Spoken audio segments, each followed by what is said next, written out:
Hey, this is Jared White. I need to get a haircut. I'm looking like a fresh bum out here. That's the intro. This is Bryce Lensing. Obviously, I don't need a haircut with a blue fuzzball. Yeah. Da-ba-dee-da-ba-da. Okay, so I guess in the interest of me spicing my intro up, I ain't got need a haircut either, and I got a orange thing in my mouth. So you got a Oompa Loompa dick in your mouth? Wow. Anyways, and this This is is the the Takeoff Takeoff Anytime Anytime podcast.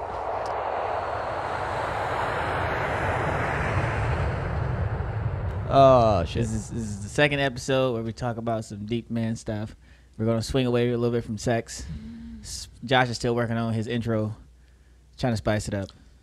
My fiance says that my intro is boring. When Oh, so you changed it up So- because your fiance told you that you suck. She Yeah, said, who got the because best intro, she said. I feel like no, she didn't say that. Oh. But me not saying anything and just saying my name, that's my thing. You know what I'm saying? Like you guys can be the idiots, and I'm the one. Why gotta be the I'm the one idiot? that makes sense. You know. You make sense? Yes, I. You make sense. I make sense. Super I generalizer am here. the only one here that I have the best grip on reality in Wow. this room. Okay, Trump. Wow, you know what? I think I may go through and scrub through the episodes and make an episode full of the crazy shit that you say. It just proves you Please don't do have that. the- I will You can pay do that. you. Prove I you will don't pay have you the for your best time to grip. do that. I may have actually the do best it. grip on reality here. Period. What did you say Is there a about the strip- is there a disabled strip- people being aliens? Dude, I You thought you forgot about that? I thought I cleaned that up. Okay. What I meant by that is No, but no. I don't care what you meant. You're saying you got the best grip. yeah, I do. Reality must Obviously be a not stripper. on your fucking mouth. Reality must be a stripper. Reality must be a stripper. Or what he calls Reality must dick. be a stripper. You have the best grip on reality because she's a stripper. You're gripping strippers. Why do I have to explain this, Josh? Because I'm not gripping strippers, nigga. You're obviously not gripping I got a metaphors. fiance to be married. Hey, Oh man. my God, you don't even. He said Oh. I'm gripping strippers. What the fuck I'm gripping strippers for? Do you? It's a fucking joke. It's a dumbass joke. Why you take everything so? See, I that's how I know. know you don't have the best grip on That's reality. why I said I have the best grip on reality, because that's not realistic. No, because you take everything so literal. Okay, that still proves my point. I hate this Anyway. episode already. I don't even know. We should we just continue with the stupid shit? No, we're Okay. gonna do this episode like we plan to do it. Okay, so I'm actually gonna interject here. Can't nobody say Before I'm gonna say something stupid. That way, when Josh says something stupid, it's not gonna sound stupid. See, but what I say is not stupid. Bryce is just stupid, so he doesn't understand my logic. You both sound stupid right now. I'm trying to convince the other person is stupid. Okay. A lot of talk about what's stupid right now. Hey, stupid and stupider. All right. Stupid. That's the name of the podcast. Stupid is, stupid does. That's true. Too.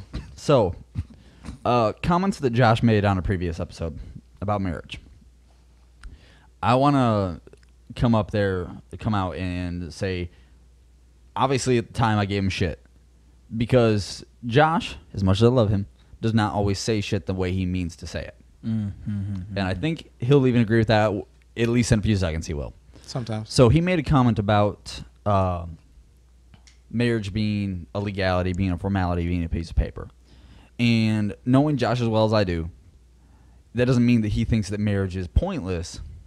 But a relationship without illegal marriage can still have all the same positive aspects as a relationship that is a marriage. And vice versa. A relationship that is a marriage can be shittier than someone else's relationship that isn't a marriage. And what it came down with me and my marriage, the day before I married my wife and the day after I married her, I didn't love her any less or any more. I had that devotion to her, whether or not we went through the ceremony, whether or not we put the rings on each other's fingers, whether or not we said those vows, whether or not we signed that marriage certificate and cut that cake. Mm-hmm. Marriage is symbolic, yes, but overall, objectively speaking, it is a formality. Or a contract. Or a piece of paper. You know, one thing that I was talking to this with my fiance because of the last episode and me and her just talking about it, you know, she kind of got upset with me because of my views on marriage. And I talked to some other people, and I talked to a great friend of ours, and still to this day, knowing nobody can ever say anything to me about what separates a marriage and a relationship besides the legality of it. And some people will say the spiritual side of it, because marriage is a spiritual bond. Yes, but everybody's not spiritual. I mean, I'm a perfect example of that, because for me, religion has nothing to do with it. Exactly. Everybody's not spiritual. I can understand a marriage being a spiritual bond, and I agree with that. But you do not have to sign your name to a piece of paper and be recognized by the government to have a spiritual bond with the person who you choose to spend the rest of your life with. Marriage is symbolic of the commitment that you make to each other, but that commitment can still exist without that symbolism. Exactly. It's the commitment that matters, not the symbolicness of the commitment. Mm-hmm. And when you even think of being married, look in the old days. Okay, in the old days, they didn't have you sign a piece of paper after you guys got done saying your vows and saying I do and all that kind of stuff. You know what I'm saying? There was no government aspect to it back in the day.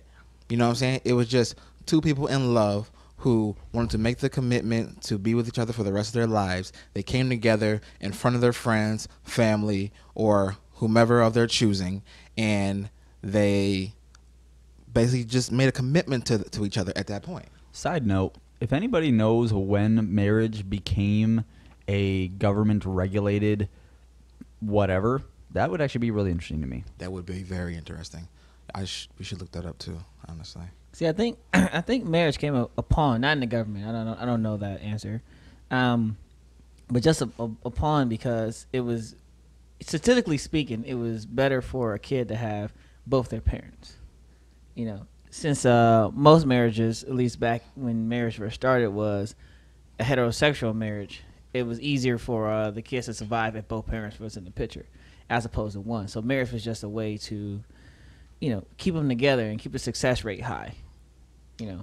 But since I would agree that, well, maybe not agree, but I would say that since marriage has come into play with the government, or the government has come into play with marriage, it does change the playing field a bit. What is it? According to a simple Google search, 1913, the federal government formally recognizes marriage in law for the first time. Okay. So that's when things went to hell. But you think about that. But I mean, you think about it. There's a lot of history before 1913. So I mean, to Josh's point. I mean, and I do agree with Josh to a degree. I know before in the episode, what was our gender episode, when he had said it, I was against it, but only against in the fact that he's not wrong, but it does come off completely wrong. But that's where there really is two, if not three, different versions of marriage. There's legal marriage, spiritual marriage, and I was gonna say three because I was just gonna say like romantic marriage, but I don't think spiritual necessarily always means religious. Like spiritual can just be what you feel in here. Mm-hmm. I think. And so I think really comes down to there's a legal aspect of marriage and there's the personal, spiritual aspect of marriage. Economic part of because marriage too. personally, I think that's legal. Personally, there is a difference between marriage and non-marriage. But like you said, I think right before we started recording, you already call Jessica your wife. Yeah. Personally, she's already your wife. Legally, no, but personally, she's already your wife. Yeah. I made up in my mind that I wanted to be with her for the rest of my life before I even proposed to her. Okay? So at that point, when I made up my mind that I want to be with her for the rest of my life, that's when I made that. That's when I kind of made a self-commitment that I'm going to stay true to her. I'm going to give her everything under the sun that I can provide for her. I'm going to be the best man that I can be. I'm going to give her the best version of myself. That's when I said it to myself. And I think that's what it really bears down to when you think about it. Your first of all, your self-commitment that you are going to do everything in your power to provide and take care of your wife or husband. Okay, and once you make that in your mind up, and then that's when you like, you ask them if they want to do the same. Right. Yeah. You know, and if they say yes, okay. When you propose, that's basically it right there. In a way. That's pretty damn interesting. Basically, when you propose, you've already made your mind up that you're at that point in your relationship. It's just a matter of whether or not they agree. Right. Because if you're proposing for the right reasons. Yeah, because you got to think about it. At that point, you guys are agreeing to be with each other for the rest of your life. All right, we got to give some mic time to Jarrett. What are you thinking? I want to finish this thought. Let me finish. Like I said, I'm sorry. When you propose, that's both of you agreeing that you want to be with each other for the rest of your life. If she says yes. The actual wedding is, you signing the paper. Am I wrong? A little bit, but I know what you're saying. Because technically you don't always sign the paper at the wedding, but most yes. do. I can't say most, but that's picking it apart. People. I didn't. A lot of some people. I don't know what's the percentage or whatever. Some people sign the wedding certificate there at the wedding. Yeah. And that's you I did, yeah. legalizing the commitment. Legalizing as in putting the government into your relationship. Well, and actually, sorry, Jared, I don't mean to cut you off, but I'll just say it real quick. That's like getting married. I think we signed our marriage certificate. I can't remember if it was before or after the ceremony, but the point is that the signing the marriage certificate is actually what legally makes you married. The ceremony is just that; it's all ceremony. Mm-hmm. Mm-hmm. And you can if you want to even break it down even further, you can say really, you turning the paperwork in. Yeah, true. But so, Jared, what was your disagreement here with the proposal thing? Yeah. So that we can actually team up and disagree with you. See, I feel like it's coming from a place of salt. That's what I feel like. I knew it. I feel like it's coming from a place of salt. As soon as you did that. Yeah. Because I feel like... let me ask you this. Okay, did you propose? Yeah. Okay, just had to get that out of the way. Go ahead. Yeah, I had a grand proposal. His proposal, well, from what he told us, it was beautiful. It was immaculate. But the fucker didn't even tell us he was doing it, so he just called us. No, he messaged us. Hey, I'm getting married. What? So you're not the only one who's salty. Josh was a little salty too. Well, okay, to be fair, I was salty just because the way he did it, I would have loved to have seen it. You explain how you proposed to your late wife. Late wife? Well, you mean my ex-wife. She didn't die. Late means dead. Oh, okay. I'm sorry. I didn't know. She didn't die, and I didn't know. She didn't miss her period. Well, ex-wife. Yeah, not that close. Anyway, we were in Barcelona because we were in the military together. Okay. Barcelona, Italy. Yeah, Spain. Italia. Spain. Oh, is it? Spain? Yeah, I think Italy? It's Barcelona, Spain. I'm pretty Fuck, sure. we sound dumb as okay, shit whatever, right now. Spain. Anyway, Spain. Sorry. And it was this big field. It was this fountain in the middle, and this big outside, I guess corridor, or maybe not a corridor. I don't know what you call it. Like a court. My bad. Yeah, courtyard, whatever. And kids was playing. People were outside, singing songs and stuff. And I got her to come outside, and right next to this fountain, I proposed right in the middle of this big crowd of people. Had the ring and everything. Bought the ring maybe 3 weeks ahead of time. When I did it, it was, like I said, it was out of country. All these people were around. It was pretty cool. There was a video, but the phone got stolen that night. It should have been something to go off my head and say this isn't gonna work. But it was a grand gesture, huh? So you didn't tell us that. Yeah. So there actually was a video. Oh, okay. It just got lost. So it was a grand gesture, and I guess to a degree, when I proposed, I was thinking, okay, I really love this girl, and I don't want to lose her. Mm-hmm. That was my idea. But I don't think I was going into it in a sense of okay, I want this, because it's hard to say. I was going into it saying I'm all in. I just knew at that point I didn't want to have the possibility of losing her. You know what I'm saying? That I can guarantee you, that is the majority reason why most men get married. Yeah. See, but I gotta say, I'm not trying to sound judgmental as fuck, but that's kind of a fucked up reason, though.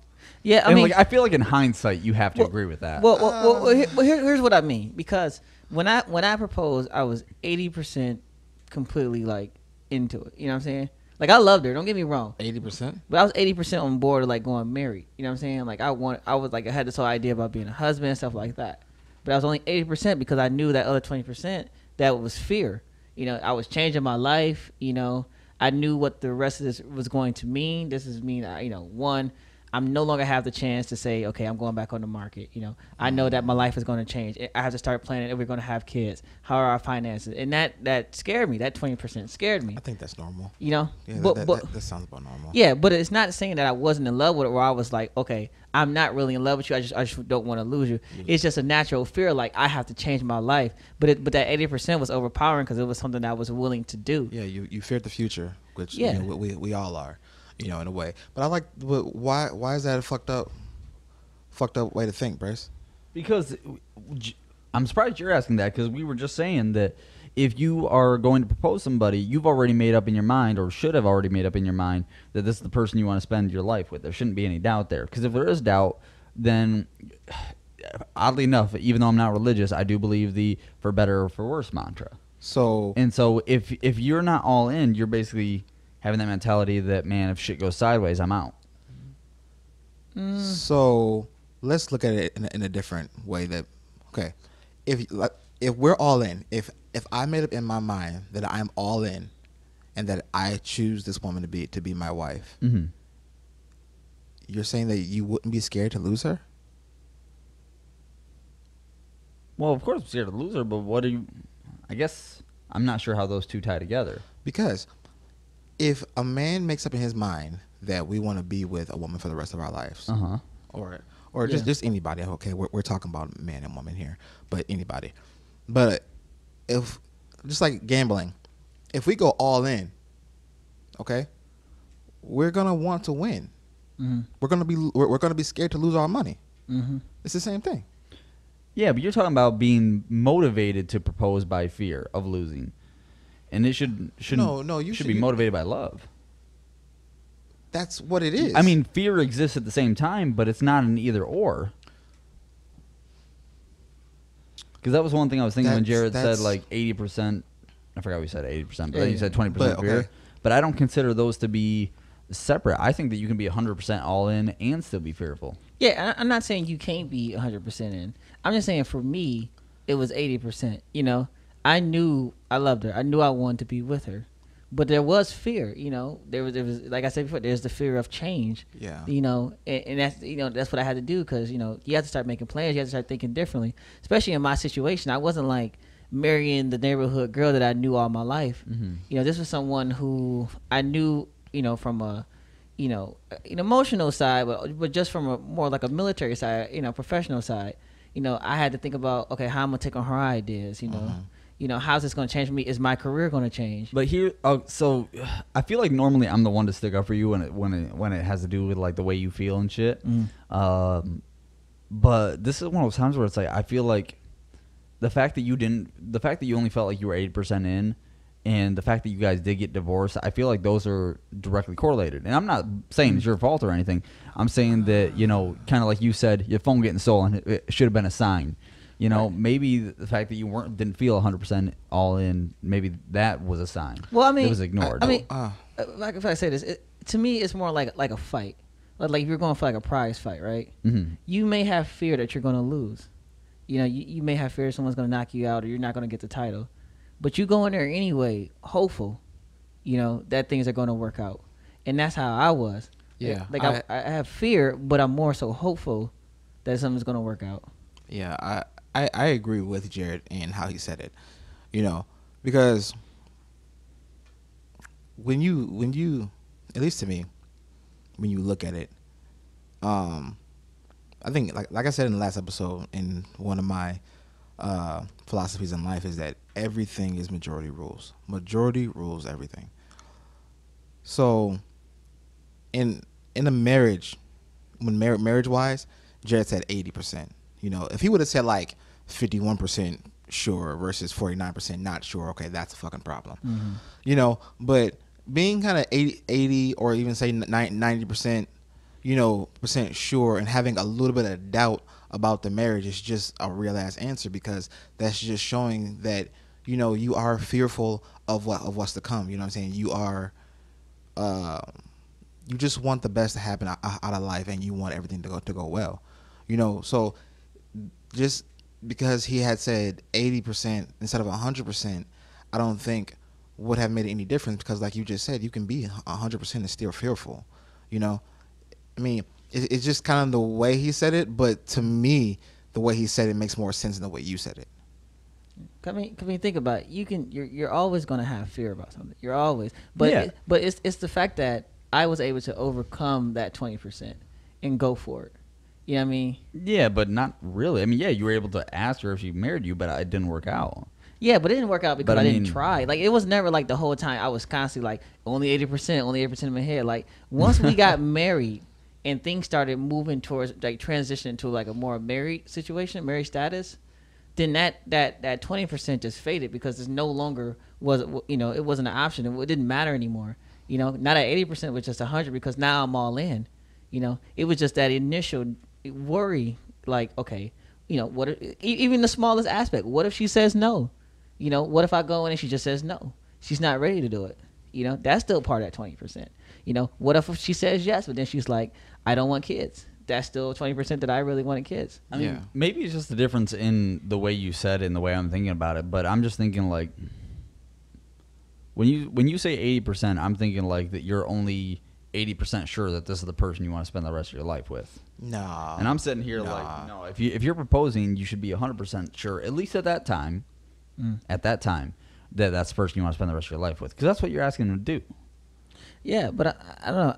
I don't. I think there's a to me there's a separation. You know, there's always a difference between wanting to be with somebody versus wanting to be married. You know, you can want to be with somebody for the rest of your life and not want to be married. You know, and I think that's perfectly fine. You know what I'm saying? Because there's if you decide on that commitment and she decides that commitment, boom, that's a long loving relationship that can be seen as marriage. You know what I'm saying? You don't need the legal aspect of That's what we were signing talking your about paper. earlier. You know, yeah. You know, so that's just what it boils back down to me. You know, so you know, him having a little bit of fear, you know, of actually getting married, you know, is valuable because, you know, we all know what happens when you get divorced. Your credit goes to shit. You split everything out down the middle. Yeah, that's material, but that's the real shit. You know what I'm saying? Like, your credit is probably one of the most important things in life. Period. That's very, very important. Nobody wants to split a house, the car, the kids, the money. Really, the kids. Bryce and Jerry don't have kids right now, but if you have kids in a marriage and you have to split your kids, bro, that's kind of worse than the divorce itself. Yeah. You know what I'm saying? Like, that's a whole nother level of something. You know what I'm saying? Like, you don't want that to happen. Yeah. At all. You know, and it sucks that without the marriage, without the child to be born inside of a marriage, a man doesn't really have any rights to his kids. You know what I'm saying? It's bad in the government's eyes to have a kid out of wedlock because they feel like without the commitment, the man is just gonna forsake the child and abandon the child and, you know, not be there and like just put it all on the woman when that's not the issue. We don't men. But see, I feel like you're going off on a tangent that has nothing to do with what I was talking about, though, because I know you and I are talking about different shit at this point. Well, if I kind of clear up my personal view of the 80-20, the best way I can say it is when I went to the Marine Corps, right, when I was 18, I was literally 80% in, right? Actually, probably less. I was probably like 60% in, you know. In the marriage? No, into going to the Marine Corps. Oh, okay, yeah. You know, of course. and I was going That's into some it. scary shit. Yeah, and I was going into it. One, that 40% was fear. I could get shot. I could die. You know what I'm saying? It was another fear. I was leaving my friends and my family. I mean, Josh can contest. He was there. I cried the day before I had to leave. Yeah, we all cried. You know? Like, we were in a big ass huddle of just Yeah, crying. just crybabies that whole day. You know, it was also fear. I had to move. I had to change my life. I had to find this new, you know, new identity in a sense, and that's where that fear. But that 60% that wanted to pursue it, that was hope. You know what I'm saying? That was that chance that something better could come. You know, that I could make something happen out of it, and that's the same thing for marriage with me. The percentages are slightly different, but that's how it is. It's just you. like, so when you got out the military, you get disability compensation, right? Mm-hmm. And it always starts at 100, and then depending on your injury, they chop a percentage, but then that percentage is 100% of itself. You know what I'm saying? Mm-hmm. So you may start off with 100%, and then like you get 30% for, like I get 30% for my shoulder, but then of that 30 of the rest of that 70%, now that 70% turns back to 100. Now it's something else that takes another chunk. You know what I'm saying? So that's how I feel. So even though that 20% is there, that 80% was really 100, but it's still that 20 of the whole that I can't get rid of. I think that's a better analogy because that's more what I'm talking about. Because when you say 80 and 20 on the surface, it sounds to me like you're saying that those two don't overlap. Right. Whereas for me, you know, I feel the way that I would describe it, and it's just difference in the way we describe it, is, you know, when I proposed to Sarah, I was 100% in. But if you think that I'm not fearful to this day that something will happen, that her feelings will change and that she'll leave me or some shit, then, I mean, obviously, I think to a certain degree it's safe. You should have that fear because that fear is what keeps you from being stupid. Yeah, Mm-hmm. yeah. That fears will keep you in line, you know. But I liked your second analogy where you said it was like 100. It was I 80 and feel 20, like, but then part of. But yeah, I then feel the like I 80 should was clear it 100. up. Yeah, I tend to say stuff and it doesn't give you the whole. You know. I understood what you were saying. Okay, yeah. But I mean, Way before you I hope that we all agree that if you're to the point where you're proposing, you should feel like this is the person, at least at that time, that you want to spend the rest of your life with. Because if you're proposing and you're like, yeah, I think this is only gonna last 5 years, then why the fuck are you proposing? You're just causing yourself. You're just gonna lose half your shit, you're dude. setting yourself up for failure. You're just gonna lose half your Risk shit. assessment. Yeah. Yeah, definitely. But it's funny that we come to this idea that we know, because a lot of statistics these days are that men don't want to get married. You know what I mean? And I think it kind of goes back into what Josh was saying, because in the chance of a divorce, the man really has everything to lose. Everything. In most cases, yeah. Yeah, in most cases. And Unless you're like fucking famous. yeah, then or a you know, politician. No, famous and a really good lawyer. Yeah, then you have a really good chance. No. I mean, unless you're like a famous woman married to like a not famous Oh, dude. yeah. Because then the dude's gonna have her shit. Let's even bring that back. But- It's not about fame. It's about money. You know, Yeah. because True. you can be famous and broke. True. Yeah. You know what I'm saying? You gotta have money to afford a good lawyer who has connections. You know, Well, and I so think that- generally the way that it's fucking looked at too is if you have more money, then and it through a divorce, that you know you're gonna be the one paying alimony, even if there are no kids. Just because, you know, there's that whole fucking idea that man with a lot of money, and I'm gonna go with the stereotypical one. Man with a lot of money marries a woman without a lot of money. They get divorced, no kids. He still has to pay her alimony because she, you know, gave up a portion of her life. You know, she didn't go to college or whatever because she was married to him. So the fact that she never went to college, now he has to pay her for the rest of Yeah, she, 20 gotta- years. She got to keep that same lifestyle. You know that's completely bull, because when I got divorced, I didn't get anything. You know what I'm saying? The judge wouldn't even hear me out when I was like, look, I am in debt. You know what I'm saying? Yeah. My whole lifestyle is changing. I'm not the one that's still in the military. She is. You know, I gave up all my life for her. You know, but the judge didn't want to hear me. She didn't want to hear me say that. You know, and I felt like, dang, why is it okay for It was for a you it to was a just woman negate? judge? It was a woman judge. It was Yeah, like, because that's sexist. yeah, I was like, why is you negating me? Like, okay, what, my sacrifice doesn't matter because I'm a dude or something? You know, like, I understand, like, we weren't balling. It ain't like my ex was making millions of dollars. You know what I'm saying? But it was like she still was making more than me. She still has a better chance at life than me right now. Yeah. Like she still has her health benefit. I'm losing my health benefits because she's leaving me. You know what I'm saying? I got to find new stuff. I'm in debt because she told me to get off all her stuff, and I got to get all my own loans. You know what I'm saying? And I'm not the one who even broke it off. I'm the one who was trying. She broke it off. So why don't I get I actually anything don't for think it? I knew that until just now, by the way. I Yeah. didn't. I didn't know. I didn't know that you tried, and the judge told you no, or she Yeah. wasn't even hear you Yeah. out. Well, no, I mean, I didn't know that she was the one to call it off. Oh yeah, I knew that. But I think that plays into what I just said. You know, you need a good lawyer, because a good lawyer would, you know, use all the legal terms and legal terminology. Well, terminology is the same fucking word. Anyways, use all them legal tricks, basically, to get you what you're asking for. You know what I'm saying? And I don't know if you had a lawyer. No, because But even if you did, a good lawyer, you know, would have broke that shit down even to a female judge and like, look, bitch, my man's did this, and this, and she still got all this. No, My man need this. The crazy thing, I went to a lawyer. I got a consultation, and he pretty much told me, he was like, "You don't have a case," and I was like, "How not?" I was like, I did all this stuff. I have all these receipts. I have all this stuff, all this shit. He's like, because the way they're gonna look at it is, you made that conscious decision to do that. I had a feeling that's what you were gonna say. Bullshit. Yeah, whether you like it or not, you made the conscious decision to give up your job, to give up your space, to move. So they don't keep that same energy when it comes to fucking women. Nope. See, that's and it sucked because I wrote a long page. Like, I really wrote down everything. And I was going to present to the judge. When I presented it, she didn't want to hear it. Yeah. See, that's like the movie Gone Girl. You know, the woman does all this kind of shit, and she still came out on top. Yeah. That's how the government is when it comes to marriage, when it comes to child support and child custody.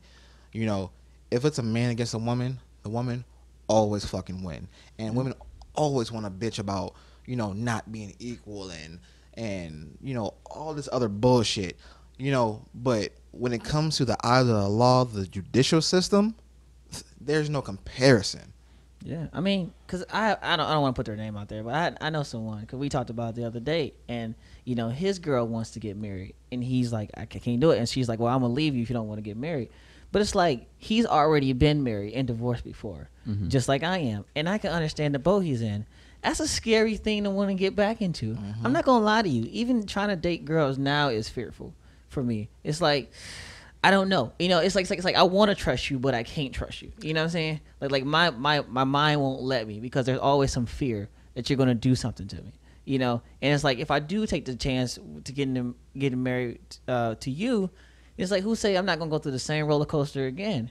You know, and it sucks because a lot of women, you know, and it's crazy because I have talked to a girl who was, you know, she went through a divorce as well. And it's like you get a better understanding of each other. And I feel like people who are divorced need to find someone who else is divorced sometimes. Not all the time, just sometimes, because you can really understand, or at least find a person who can really understand what you went through.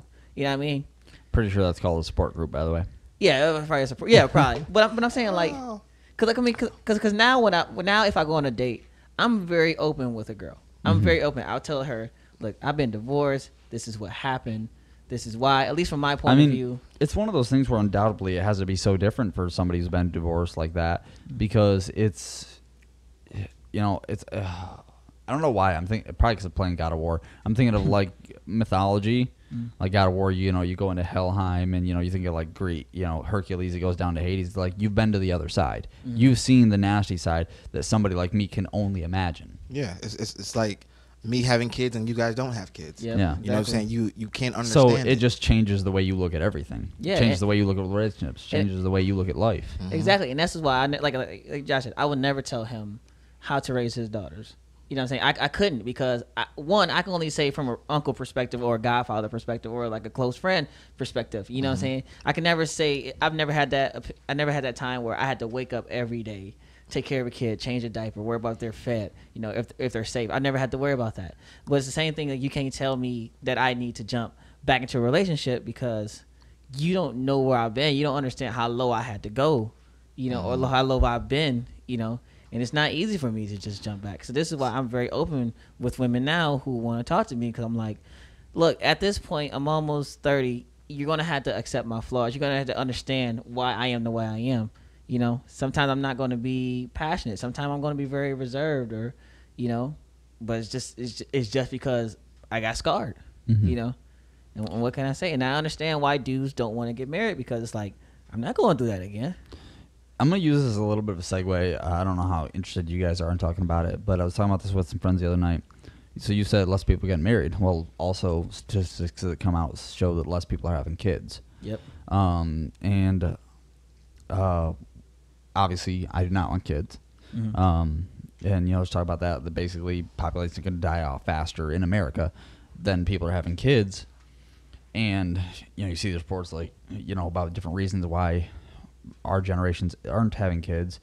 And I guess the way that I tie that to all of this is the only thing that I've ever seriously been afraid that could break up my marriage was when I realized that I had to tell Sarah that I didn't want to have kids.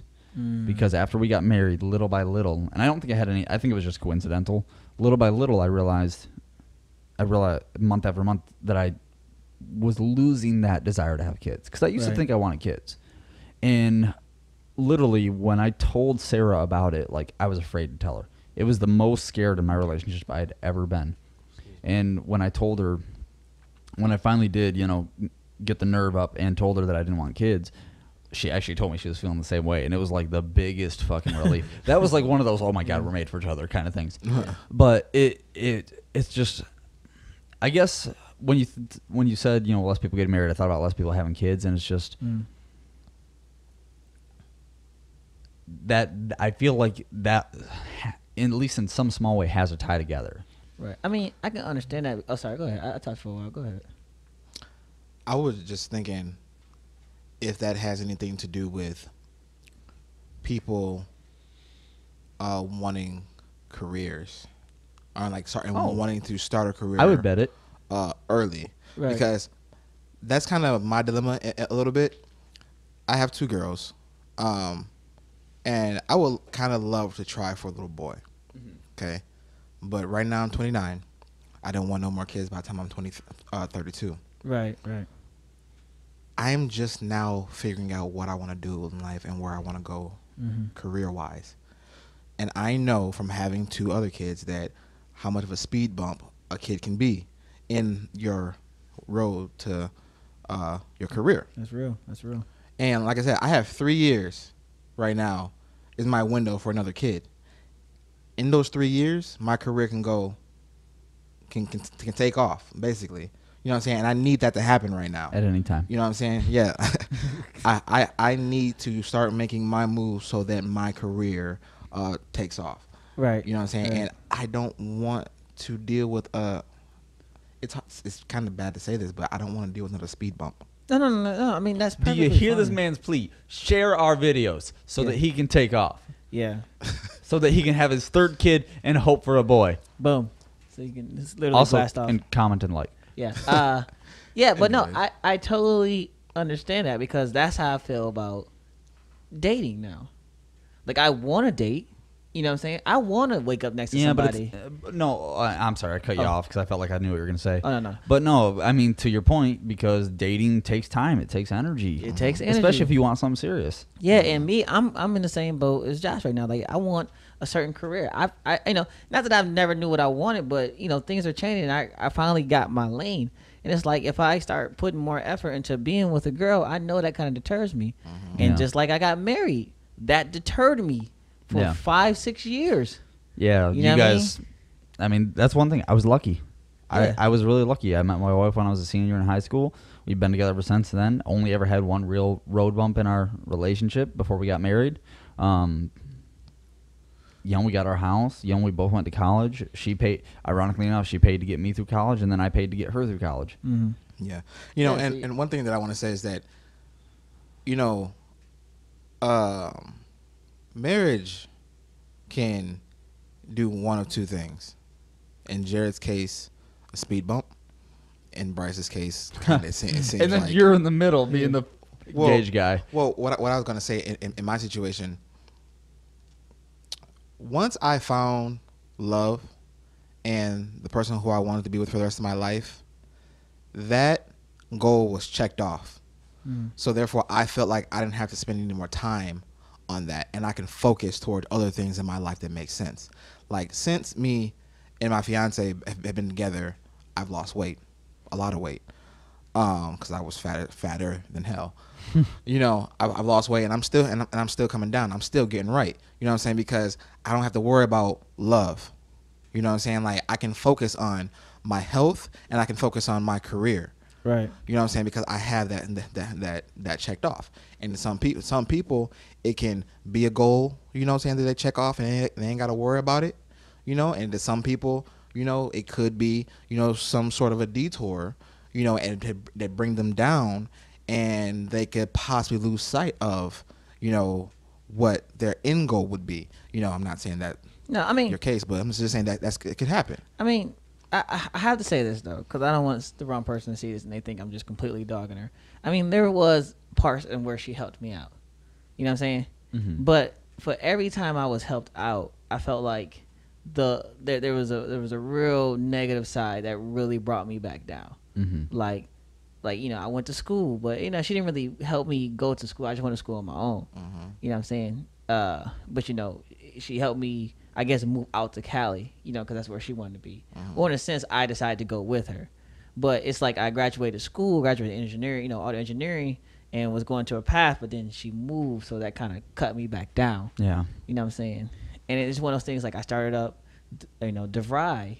And halfway through it, she leaves. So it's like I'm building up to something else. Then you leave, and that cuts me back down because now I can't just focus on that. So it's like it's one of those things. It's just I don't know. It's such a give and take with marriage. And the problem is, at least with my marriage, it was more of a take from her aspect, from what I've noticed, and it just brought me down way too far. And I always think about it because the person I talked to about the stuff before, he wasn't married, but he was in a long-term relationship, and he just was saying like. It's points now that he sits up and like if he's not around somebody else, he is literally just thinking about her. And I was like, damn, that's the same thing I do. Like if I'm not here with y'all or I'm not out with my brothers or doing something or even playing a game, if I sit down for more than 2 seconds, I start thinking about her. And it bugs the shit out of me because all I think about is, damn, if I didn't mess with her, if I didn't be with her, I would have been somewhere totally different right now. And I'm telling you, it's always gonna be there until. But I guess one thing we did discuss was the fact that he said every time he finds another girl to be with, the old one kind of disappears. And I think that's where I'm at now. Like I want to get her out of my mind, and the only way I can do that is to find another girl. But the problem is, I don't want to get with another girl just to get her out of my head. I want to actually be with that girl because I want to be with her. Yeah, when you in your situation, they're saying that the best way to get over somebody is to get under somebody else. Yeah, that's not true. Or for a guy on top of it, But you have to find somebody who is somewhat equal or better than your last, so that you don't look down and look back on them. Well, I wouldn't say.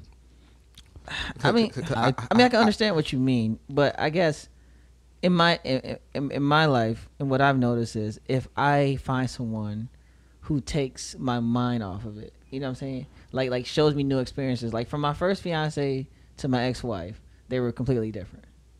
You know what I mean?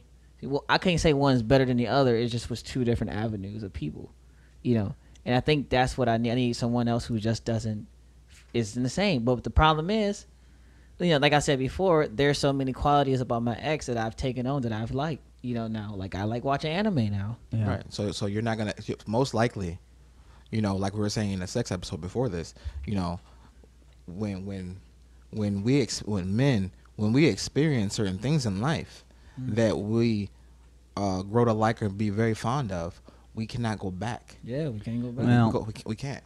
To go a slightly different direction, though, I also think that it has to do with when you find someone new that not only does it help get you off that mind of help get the person that hurts you off your mind, it makes you feel like there may have been a reason. It kind of gives you a sense of closure in the sense that, okay, I had to go through this to be the person that I am today. Yeah. Because let me ask you this, and you're either going to agree with me and prove my point, or you're going to disagree with me and disprove my point. Like I did last time. After your first serious relationship that gave you your first daughter, how do you feel about women?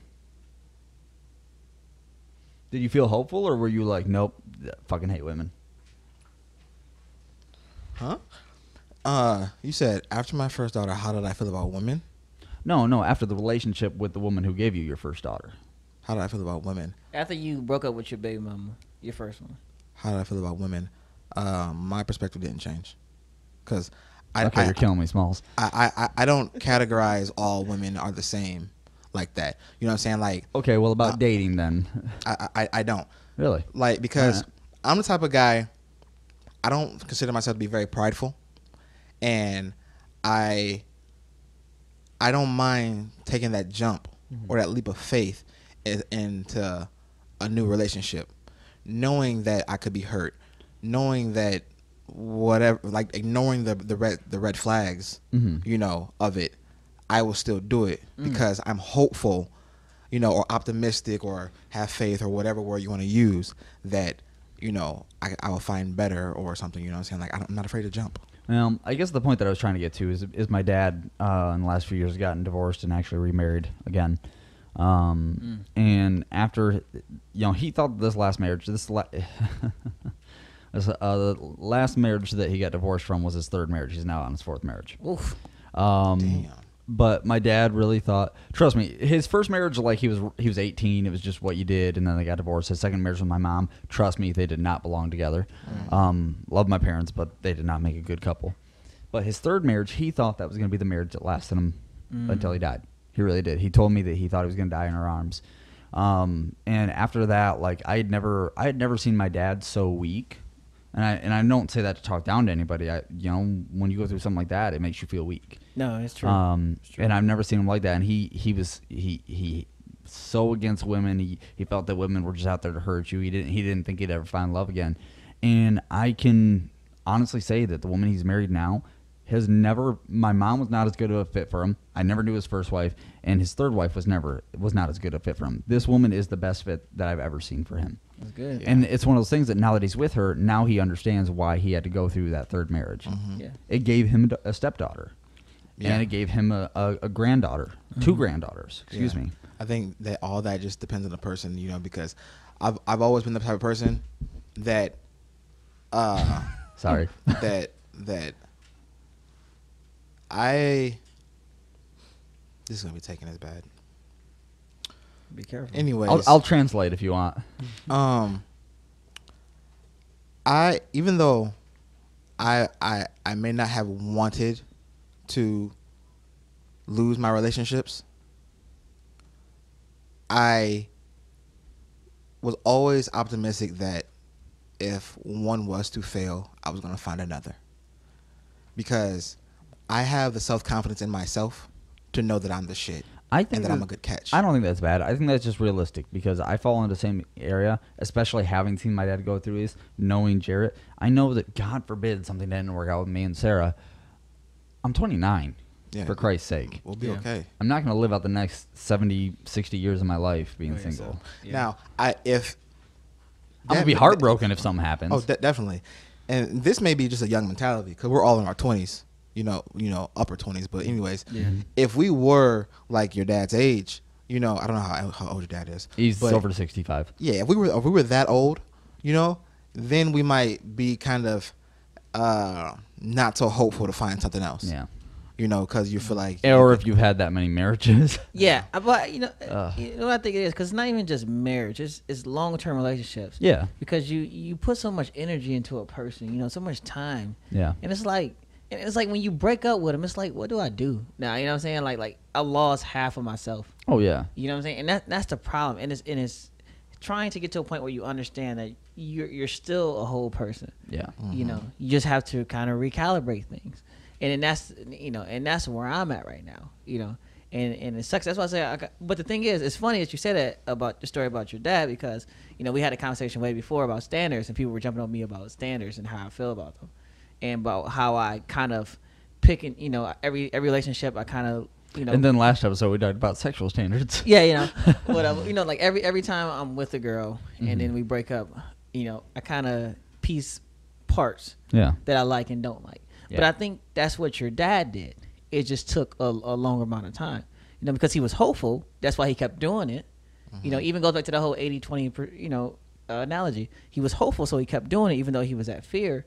But every time that he was doing it, he was slowly, even subconsciously, finding a girl that was more fit for him. Yeah. And there's a couple missteps in there too, but yeah, but it's fun. But I think that's natural too. Yeah, it's definitely natural. But it's, and I was thinking about when because at first you just want somebody to fill that void, and then you realize that that's not enough. You need something special. Yeah, correct. You in all things in life, in all lessons that you learn in life, relationships, everything, you gotta take away the good and throw away the bad. Yeah, but and take that with you. So, into your next venture in life. One thing I do find amusing is that I don't know if we were said it on the podcast or if we had just said it offline, but you were saying 2 of your exes are the same sign. And it was funny because Bryce and I were talking about astrology earlier. Oh, yes. Because I actually a girl I don't know I at one point was talking to, or maybe still, I don't know, I just was going to work, but I had told her I looked at her astrology sign to see if it matched mine. And it's pretty compatible, it's pretty compatible. And it was funny because the guy I was talking to the other day about all this stuff, he was saying like, it seems like every time he gets out of a relationship, he finds the same girl the next time. Even though he knows that's not the fit for him, he just keeps finding the same girl. Now yours is different, obviously. Not just going off astrology. I mean, but mine was the same. Yeah, for a was the little same bit, for a long yeah, time. you got the same girl, Yeah. and it made me think. Now I've never been after the same girl, that I know of. You know what I'm saying? But I've only been with 2 major women. You know what I'm saying? Then like and somebody else when I was younger. You know what I'm saying? But I've never went for the same girl. But I do find it fascinating that people tend to keep looking for that person who hurt them. You know what I mean? It's a weird concept. It's a weird thought behind it. Well, I think a lot of that though is because you convince yourself that those traits, either consciously or subconsciously, are what you look for in a partner, and you're like, oh, I like this. I just want to take away some of the bad stuff. But you're primarily looking for what you're looking for. You're not looking for what you're not looking for. Right. And so you find what you're looking for, and it's so easy to ignore the bad shit, even though you're dating somebody exactly like who you dated before. Yeah, it's crazy. And everybody around you is like, dude, you're a dumbass. And you're just like, but she does this. I know, but she fucking licks the back of my ears. But she licks my gooch. I know, she likes my gooch, yeah. Danger. No. But no, but it is real, though. Like, I think it is very funny that people do it. Very funny that people tend to get in that same boat every time. And I think that's why I'm very cautious right now. And I feel bad because I've talked to girls and they've been the same sign as my ex or have similar traits, and I immediately start backing off because I know I'm like, I can't do it. Even though they made for a sliver, that 1% difference may be the changer that I need. I can't trust it. Yeah. I'm like, nope. I gotta find somebody who, and I'm to a point now that I'm looking up astrology. You know what I'm saying? I've always been to astrology, but I don't know if I'm at a point where I just don't trust my own. I don't trust myself in picking anymore. If I need an outside opinion, you know what I'm saying? But I just know at this point I do not want the same thing. You know what I'm saying? I gotcha. And it's weird. And I don't know subconsciously when you made that decision. You know what I'm saying? Not to say that your fiance now is completely 180 from all the rest of them. She is. Well, okay, she has your I don't know her personally like that. You know what I mean? Yeah. But maybe it may not be something that you just thought up one day. It was like, I'm gonna pick someone different. You know what I'm saying? Like, it wasn't about that for me. It was this that I was in a really bad relationship before my fiance, and when I found my fiance, I felt something with her that I just never experienced before. The chemistry was just so lit that I couldn't throw it away. When you look on the surface of my wife versus a particular past relationship that I thought was serious, and who I'm talking about, personality wise, they had a lot of similar traits. really? But the big difference, and it was all the difference in the world, I believe, is the way that Sarah treats and loves me versus the way that other person treated and loved me. See, it's that 1% difference. Yeah. Which is interesting. Yeah. Well, my point though, I mean, yes, but my point is specifically with you, it's not always how you feel about them that makes the difference, and how you treat them. It's how they feel about you. Is how they feel and treat you. Yeah. No, and I totally 100% agree with that. The only caveat maybe to that is the fact that I have to be okay with how I'm going to treat them. You know what I mean? Because I know subconsciously I can become distant. You know what I'm saying? Oh, I gotcha. Like I know it. You know what I'm saying? Yeah, you have to be true to yourself. But you can't really change. You can kind of change your ways, but subconsciously you're going to revert back to the same thing when you are in a similar situation that you dealt with in the past. My thing is, I believe that there's certain aspects you can't change of who you are, and I'm agreeing with you here. Because I think that I, deep down inside, am a genuinely angry person. Okay. I believe that my anger will kill me someday. Damn. and blood pressure or some shit like that. Taxi. But it's the way. Taxi. I was thinking something different. No, but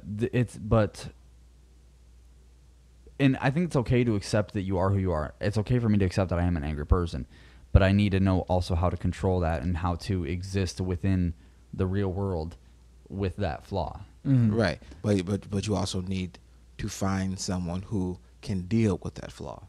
Yeah. You know? To a reasonable extent. Yeah, to a reasonable extent. Yeah, exactly. Not somebody I'm going to punch in the face or something. and I think that's my thing. And what I meant earlier was saying how I can become distant is if it goes back to the same similar traits. Like if they were to exhibit something that my ex did, then I may become distant because I'm like, I okay, gotcha. we're going down this road again. Yeah. You know what I'm saying? I think that's normal. Yeah, let me back. And I don't want to do that. And that's what I'm saying. I don't want to do it because But it's good that you acknowledge it. yeah, and that's why I said, like I said before, I'm very open when I talk to girls now. I'm very open because I don't want to put them into a situation it's like, dang, I thought you were this this funny guy who was always up and peppy. And I realized the problem is though, like you say that you're really open with women, and I don't think there's anything wrong with it, but I see how that could be off-putting to certain women because for your age, you have a lot of life experience relationship-wise for your age. Right. So most 28, 27-year-old women that you're talking to, if you're straightforward saying, hey, I've been divorced, that might make them go, damn.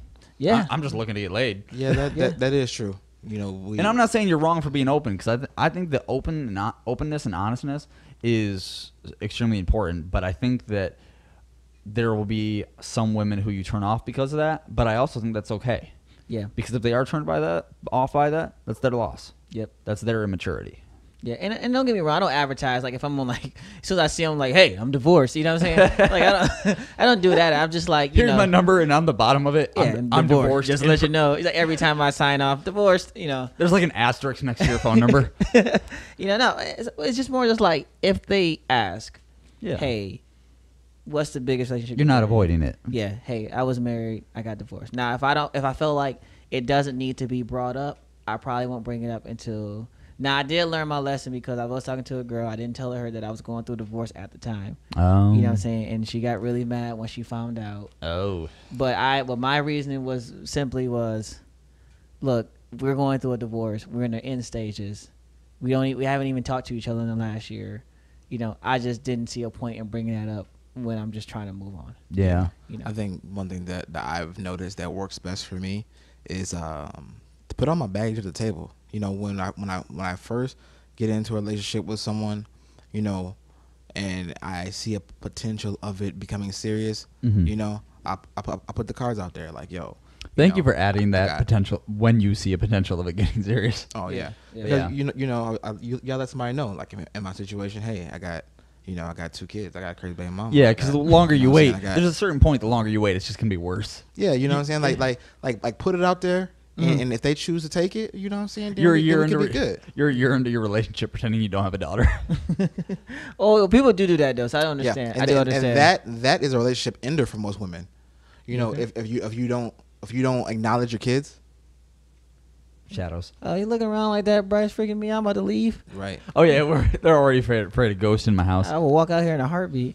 It is about time to go ahead and wrap this episode up. Oh yeah, man. We had an actual solid stream of content. We stayed on one topic pretty much. Any final thoughts on relationships? Final thought from Jarrett White. End of a long-term relationship isn't the end. I mean, it's the end of your life. But if you are dating someone who came from a long-term relationship who was having a hard time, just give them the benefit of the doubt and give them some time. That's it. They ain't all funny.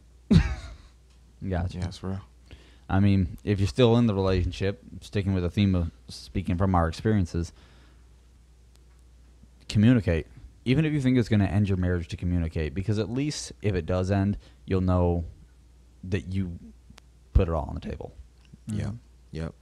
I guess mine would be just to put all the cards on the table, and if they decide to pick them up, then you can build with that person.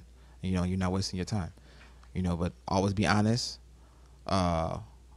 Always stay committed, I guess. And just be happy. Mm-hmm. But anyways, thank you everybody who listened to this episode of the podcast. We ask that you please help us and share this episode, comment, because we would love to have a great conversation with you. If you have other good topics to spin off from this or from anything else, feel free to leave it in a comment or email us at takeoff.anytimepc@gmail.com. There you go. Just talk to us, man. Talk to us. Help us get out there. We'll love to hear from you. Yeah. Thanks to all who fucks with us. And please subscribe on YouTube. And subscribe. So yeah, thanks for all who fucks with us. And if you don't fuck with us, oh well, we still gonna take off. I'm Joshua B. Easy, and we out. Captain Planet.